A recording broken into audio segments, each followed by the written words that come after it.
জোড়া মহাজাগতিক ঘটনার সাক্ষী থাকলো বিশ্ব। প্রায় 4 ঘন্টা ধরে চলল চন্দ্রগ্রহণ। এই শতাব্দীতে দ্বিতীয়বার এমন ঘটনা আর ঘটবে না। একই দিনে পৃথিবীর অনেকটাই কাছাকাছি চলে এলো পড়শি মঙ্গলও। শতাব্দীর দীর্ঘতম চন্দ্রগ্রহণ। অঙ্কের হিসেবে 1 ঘন্টা 43 মিনিট ধরে চাঁদ পুরোপুরি ঢেকে গেল পৃথিবীর ছায়ায়। আর তার আগে ও পরে দুবার হলো আংশিক চন্দ্রগ্রহণ। দুটি আংশিক চন্দ্রগ্রহণেরই স্থায়িত্ব ছিল 1 ঘন্টা 6 মিনিট। অর্থাৎ সব মিলিয়ে চন্দ্রগ্রহণের মোট সময় 3 ঘন্টা 54 মিনিট। এই শতাব্দীতে দ্বিতীয়বার এমন ঘটনা আর ঘটবে না।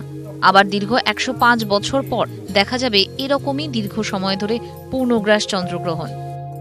একবিংশ শতাব্দীতে এতটা সময়কাল ধরে, দীর্ঘ সময় ধরে চন্দ্রগ্রহণ পূর্ণগ্রাস আর দেখা যাবে না। এর পরবর্তীকালে কবে এতটা কাছাকাছি আসবে সেটা হচ্ছে 2123 সালে। সুতরাং 105 বছর পর। সুতরাং আমরা যারা পৃথিবীতে এই মুহূর্তে আছি তারা কেউই সেদিন থাকবো না। শুক্রবার রাত 11টা 54 মিনিটে শুরু হয় আংশিক চন্দ্রগ্রহণ, চলে রাত 1টা পর্যন্ত। তারপর রাত 1টায় শুরু হয় শতাব্দীর দীর্ঘতম পূর্ণগ্রাস চন্দ্রগ্রহণ, শেষ হয় রাত 2:43 মিনিটে। রাত 2:43 মিনিটে ফের শুরু হয় আংশিক গ্রাস, শেষ হয় রাত 3:49-এ।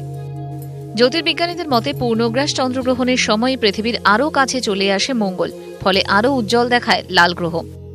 যেদিন প্রতিযোগ হয় সেদিনই মঙ্গল কিন্তু পুরোপুরি কাছে আসে না, তার কিছুদিন, 1 দিন 2 দিন আগে বা 1 দিন 2 দিন পরে কাছে আসে। তো এই কাছে আসাটা অলরেডি কাছে এসে গেছে, কিন্তু কাছে পুরো আরও কাছে আসবে কিন্তু 31শে জুলাই। যখন মঙ্গল গ্রহ পৃথিবীর কাছে আসে তখন মঙ্গল গ্রহকে আমরা অন্যান্য অবস্থার থেকে আরও বেশি বড় এবং উজ্জ্বল দেখি। এর আগে 2000 সালের 16ই জুলাই 1 ঘন্টা 46 মিনিট ধরে চলেছিল পূর্ণগ্রাস চন্দ্রগ্রহণ। তার 11 বছর পর 2011 সালের 15ই জুন পূর্ণগ্রাস চন্দ্রগ্রহণ হয়েছিল 1 ঘন্টা 40 মিনিট ধরে। কিন্তু এত দীর্ঘ সময় ধরে পূর্ণগ্রাস এই শতাব্দীতে একবারই, যা আবার দেখা যাবে 105 বছর পর। নিউজ 18 বাংলা।